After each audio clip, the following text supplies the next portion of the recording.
Hoje nós vamos falar sobre condromalácia.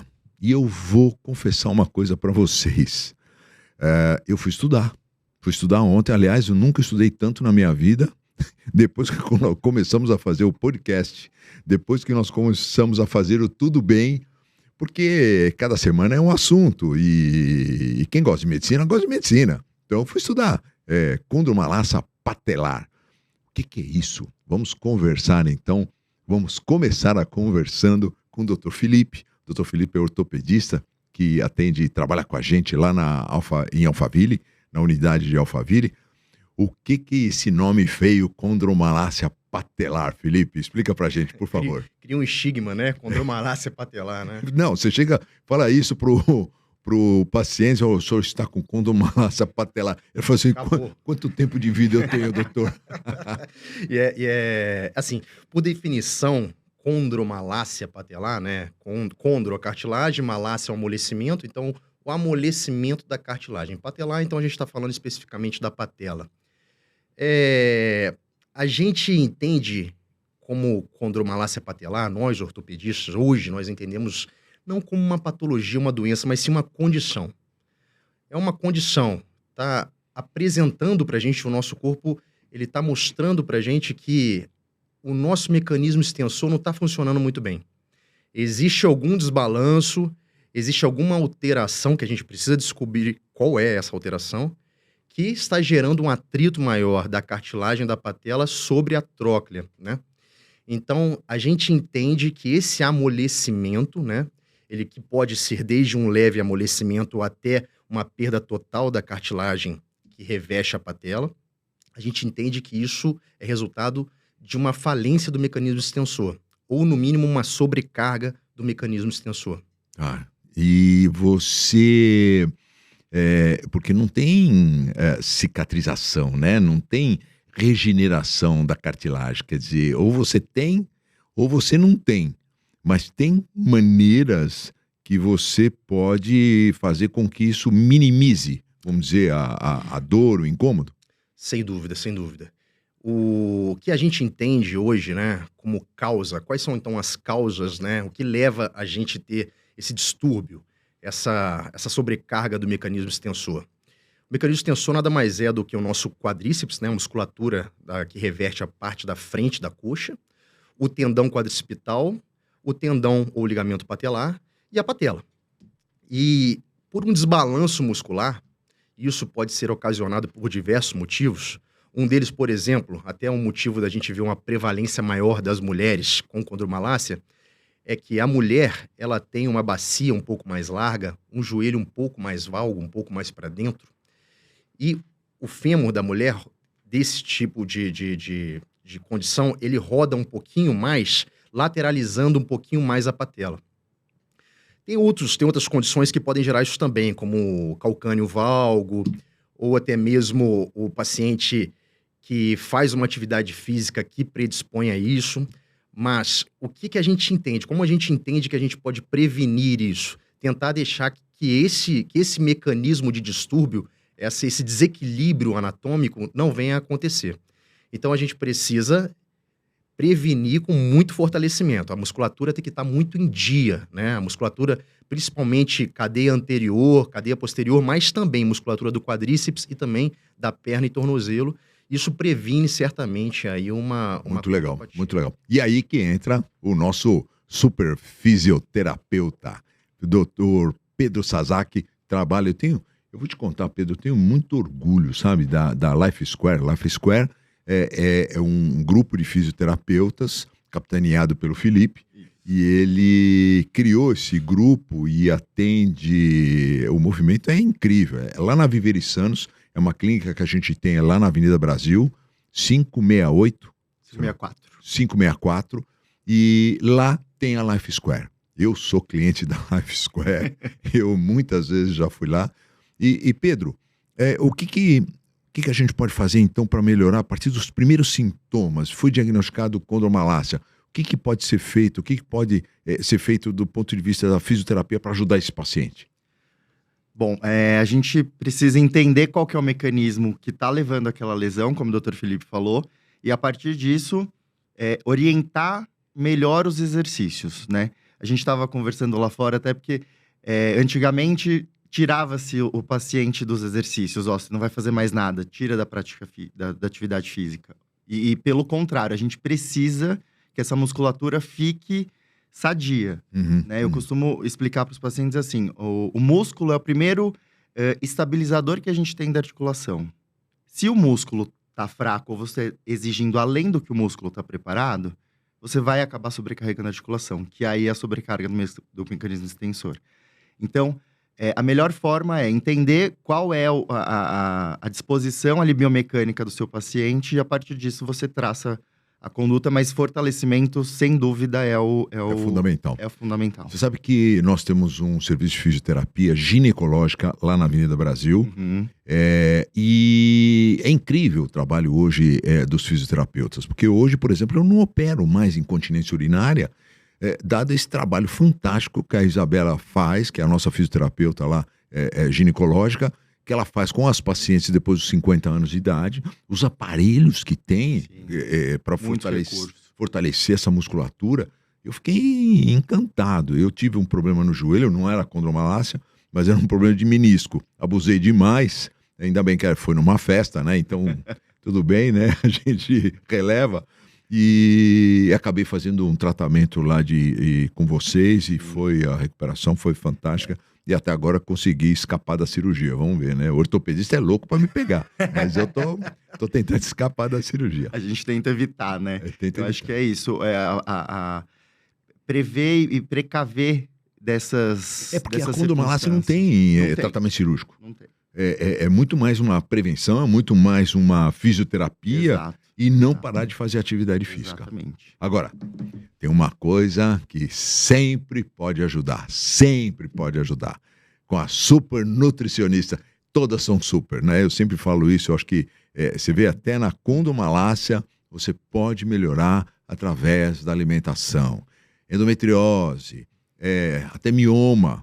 Mioma, você pode diminuir o tamanho do mioma através de uma melhora da sua alimentação. Você diminui a quantidade de tecido gorduroso é depósito de estrogênio, e quem faz o mioma crescer é estrogênio. Olha onde chega. Nós já tivemos aqui um podcast falando sobre enxaqueca. Impressionante as coisas que você pode tomar, as coisas que você pode evitar para evitar a enxaqueca. E na condromalácia? A Ju, nossa nutricionista lá da Viverisanos, trabalha no mesmo local que a Life Square. Ju, me conta. Ju Santa Maria, me conta, o que a gente pode fazer para ajudar o paciente que tem, então, condromalácia? Então, é como você falou, né? A alimentação, ela contribui para tudo. Todas as patologias, para uma boa saúde. E vale lembrar que a condromalácia é uma condição, como o Dr. Filipe falou, inflamatória. Então, a ideia é a gente reduzir a inflamação crônica, aquela inflamação que é ocasionada por vários fatores, desde uma alimentação mais desequilibrada, né? Hábitos pouco saudáveis. Então, tem alguns grupos alimentares que precisam ser reduzidos, né? Não só nessa fase aguda de dor, mas para a vida toda. E alguns alimentos que a gente pode incluir que tem uma ação mais antioxidante, anti-inflamatória. Então, vamos começar falando daqueles, né, que a gente deve excluir ou reduzir ao máximo do nosso dia a dia. São os alimentos industrializados, que têm uma grande quantidade de toxinas, como corante, conservantes, aditivos químicos, gordura saturada, que está presente em fritura, salgadinho, né, carnes mais gordurosas. A gente acabou de voltar do carnaval, acho que o pessoal acabou exagerando um pouco na bebida alcoólica, mas também é outra coisa que a gente precisa evitar, reduzir o consumo. E açúcar, aquele açúcar de adição, não açúcar presente nas frutas, né, nos alimentos in natura, mas aqueles que vêm adicionados a todos esses produtos industrializados. Porque isso faz com que o nosso corpo ele fique mais inflamado, e essa inflamação que começa como algo silencioso pode piorar, inclusive, as dores dessa inflamação aí ocasionada nas cartilagens, né? E o que a gente pode aumentar no nosso dia a dia? Primeira coisa, uma alimentação de verdade. Alimentos mesmo in natura, frutas, vegetais. Mas aí eu até separei alguns aqui para a gente listar, que tem uma função bem importante aí, pensando no fortalecimento, né, das cartilagens ou para redução de inflamação e dores. Primeiro, a vitamina C, que ela ajuda na produção de colágeno. está presente em frutas cítricas, limão, maracujá, acerola, enfim, nesses alimentos. O ômega 3, que é um potente antioxidante anti-inflamatório.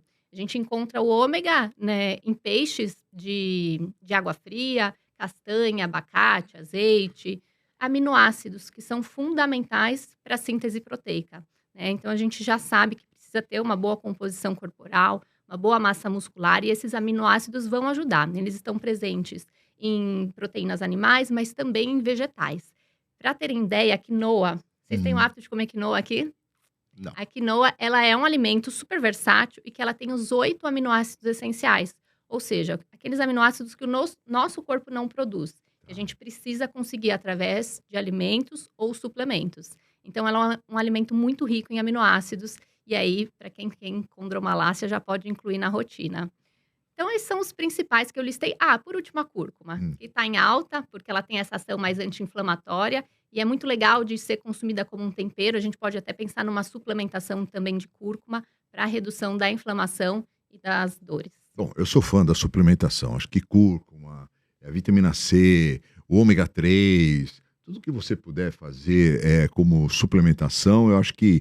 Mas daqui a pouco eu quero te perguntar uma coisa que é muito...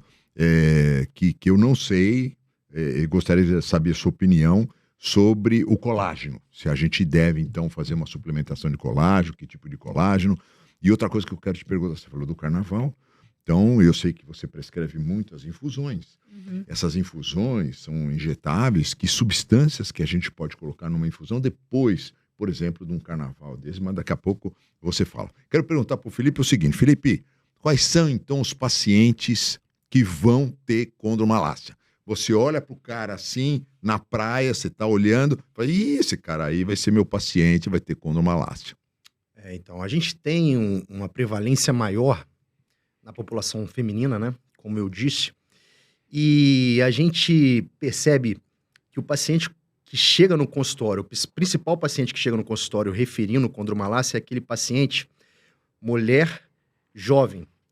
Ela começou a fazer uma atividade física diferente, ela começou a tentar, né, disputar, às vezes, algum campeonato amador, ou às vezes fazer uma corrida de rua, ela tá empolgada e tal, e ela começa a sentir, né, alguma dor mal referida no joelho, né? De repente ela tá sentindo essa dor quando ela fica muito tempo sentada. Então, ela trabalha em escritório, o dia a dia dela é pesado, tem que entregar muita coisa, essa mesma paciente. Então, a paciente mulher jovem é a favorita aí no consultório, que já chega muitas das vezes já com um diagnóstico. Às vezes, o diagnóstico já vem, né? E a gente precisa... Qual o sintoma? O que ela sente? Ela chega para você referindo o quê?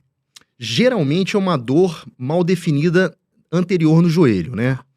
Então, como eu disse, isso faz parte da patologia da sobrecarga do mecanismo extensor. Então, nós ortopedistas, clinicamente, a gente precisa definir da onde está vindo essa dor. Será que é mesmo uma condromalácia patelar? Será que é uma tendinose do quadríceps, ou do ligamento, ou do tendão patelar? Então, uma atrofia do quadríceps, né? Ou então ela pode ter uma displasia da tróclea também, e isso favorecer uma lateralização da patela. Tudo isso gera essa dor mal definida. Então a gente precisa entender melhor e muitas das vezes a gente caracteriza mesmo pela fonte da condromalácia patelar. Então é a história clínica que ela vai referir, é o exame clínico e o quê? E uma ressonância? Olha, o estudo, se fosse para dizer um estudo bem feito, né, uma forma mais acadêmica de dizer, eu não abriria a mão de uma radiografia desse paciente. Não abriria a mão, porque ali a gente vai avaliar se tem alguma displasia, se tem algum desvio de eixo, alguma coisa nesse sentido. Mas, claro, a gente na prática, esse paciente ele já vem com a ressonância, né? Na nossa prática hoje, no consultório, e muitas das vezes não vem nem com a imagem, já vem com o laudo no celular. Ele tira o celular e mostra aqui, ó, já tem o laudo aqui, ó, condropatia grau 4, né? Condromalácia patelar. E que tem graus, né? Como eu disse, a classificação de Walter-Bridge... o grau mais leve, né, que é tipo 1, que é o amolecimento, o grau 2, que é uma fissura superficial, o grau 3 é uma fissura que vai até o osso que fica abaixo da cartilagem e o grau 4 que já perdeu a cartilagem. Então o paciente ele já veio até estigmatizado. Fala assim, ó, não posso fazer mais nada, tem uma condromalácia patelar e o que eu vou fazer agora? É cirúrgico e tal? Então a gente precisa esclarecer. Acho que o trabalho do ortopedista inicial é mais esse, né? Depois de avaliar clinicamente, definir a lesão, é esclarecer essa lesão que não é tão simples assim. Olha, não é fácil realmente o diagnóstico e como eu sempre falo, eu sou fã da prevenção. Então, você que vai fazer uma atividade física, vai iniciar uma atividade física, vou correr maratona. Sei lá, quero correr uma maratona. Bom, vai no cardiologista e vá num ortopedista, num fisioterapeuta, vê se está tudo em ordem. Viu, Pedro, eu tenho um colega ortopedista e ele fala assim, olha, você devia orientar suas pacientes a não correr, porque a corrida faz a mulher cair peito, cai bunda e cai bexiga. E fora a articulação que... Você acha que a mulher não devia mesmo fazer exercício de alto impacto? É muito radical, né? É muito radical pensar desse jeito. E é o que eu tinha falado. Os mais antigos, eles tendem a tirar tudo, né? De uma vez. Então, muito drástico. Tem que fazer. A gente vê, por exemplo, a hérnia de disco. Não, nunca mais vai correr. Mentira. A hérnia, ela tem Pelo uma boa... contrário, né? Exatamente. A gente precisa que tenha um pouco. Óbvio, dependendo do grau, de quão danificada está essa cartilagem, a gente tem que evitar. A condromalácia em si, geralmente ela é na patela com o fêmur, ela não é na área de impacto do fêmur com a tíbia. Então, não tem tanta influência assim, óbvio, de como corre, o tanto que dobra. Aí a biomecânica vai falar mais E a partir do momento que tem qualquer tipo de dor, quer dizer, se você saiu correndo por aí, está se preparando para uma maratona, começou a ter dor, vai no fisioterapeuta, vai no ortopedista, vai ver o que está acontecendo. Quer dizer, não fica tentando que vai lesionar. Não tá espera, na cara que vai lesionar. Não espera te limitar. Exatamente. Exatamente. Já vou marcar com os dois, então. Ih, tá querendo correr maratona, tá vendo? Eu me identifico, viu? Agora, o Pedro, você faz atividade física? Comecei a fazer lá na live. E você faz o quê? Eu faço 2 vezes por semana, eu faço um funcional, treino funcional. É isso aí. Eu não fazia. Funcional, musculação. Você quer fazer um cardio? Vamos fazer uma bicicleta, fazer um transporte, uma caminhada. Mas cuidado com a corrida. Corrida não você precisa fazer uma avaliação muito grande, porque você viu, cartilagem, ou você tem ou você não tem. Não tem cirurgia para colocar cartilagem no lugar. E me conta, e o colágeno? Então, a gente até estava conversando, né? Porque é bem polêmico, tem estudos muito controversos sobre a eficácia do colágeno para o tratamento, mas a gente vê que na clínica os nossos pacientes têm um resultado muito bacana, especialmente com a melhora das dores. Porque o colágeno, né? O colágeno tipo 2, que é o recomendado para condromalácia, para doenças articulares, não é que ao consumir esse colágeno, ao suplementar, o paciente vai repor colágeno ali onde tem uma perda. Mas ele vai agir como um anti-inflamatório, vamos dizer assim, né? Ele tem uma ação imunomoduladora, então ele reduz a inflamação local e, como consequência, esse paciente ele tem mais facilidade para fazer os exercícios que vão ajudar no aumento da massa muscular, tem mais mobilidade. Então, tem uma qualidade de vida melhor. Eu gosto de recomendar o colágeno associado com ácido hialurônico, com MSM, que é um enxofre orgânico, e não tem contraindicação, né? Se na prática a gente vê que esses pacientes têm realmente uma melhora desses sintomas, eu acho que vale a pena. Vale, sem dúvida. E a infusão? Chegou do carnaval, ou chegou de uma ressaca brava. Qual é a infusão que você recomenda para esses pacientes? Bom, vamos pensar em reduzir também essa inflamação, né? Porque a gente, no carnaval, como falou, consome mais bebida alcoólica, come errado, dorme mal. Então, tem alguns ativos que eu gosto bastante para isso, que é o ácido alfa-lipoico, PQQ, glutationa. Então, a gente pode fazer aí um mix com esses ativos. E os próprios aminoácidos também são interessantes. aí para o processo de detoxificação do nosso corpo. Eu acho que se também a condomalácia está relacionada então à inflamação e pode melhorar a partir do momento que você tira a inflamação, uma infusão dessa está muito bem indicada, por Com exemplo, certeza. para quem tem condomalácia. Quer dizer, e É. essas infusões devem ser feitas a cada quanto tempo? A gente faz protocolo de acordo com os sinais, sintomas do paciente, mas podem ser feitas uma vez por semana, né? Nesse momento que ele está mais inflamado, depois a gente vai espaçando uma vez por mês. Acho que o benefício da infusão é a absorção total dos nutrientes, né? Que quando a gente está com esse corpo inflamado, o intestino provavelmente vai estar desregulado, pode ter uma desbiose ali associada. Quando a gente faz essa suplementação via oral, em cápsulas, muito provavelmente você vai estar absorvendo pouquíssimo daquilo. Então, você não terá aqueles benefícios, né, que a gente propõe com uma suplementação via oral neste momento. Depois que desinflamou, aí a gente consegue manter dessa maneira. Muito legal. Eu tenho certeza que essa minha recuperação do menisco, lógico, se deve todo o tratamento que eu fiz lá na Life Square, o tratamento local com gelo, existem botas específicas com gelo também, local, e as infusões, acompanhado de câmara hiperbárica. A câmara hiperbárica é aquela câmara que você entra, fica durante 1 hora dentro da câmara hiperbárica, com uma pressão maior de oxigênio, uma quantidade maior de oxigênio, que acaba aumentando a oxigenação de todos os seus tecidos, inclusive um tecido que está em recuperação. Quem usa muito câmara hiperbárica, por exemplo, é o Djokovic, aquele grande jogador de tênis, ele faz uso contínuo de câmara hiperbárica, tem câmara hiperbárica em casa. E nós temos uma câmara hiperbárica na unidade da Cidade Jardim e eu sou fã das infusões também. Gente, aprendi mais e mais. É uma delícia esse podcast. Condromalácia patelar. Vocês aprenderam também. Tchau e obrigado.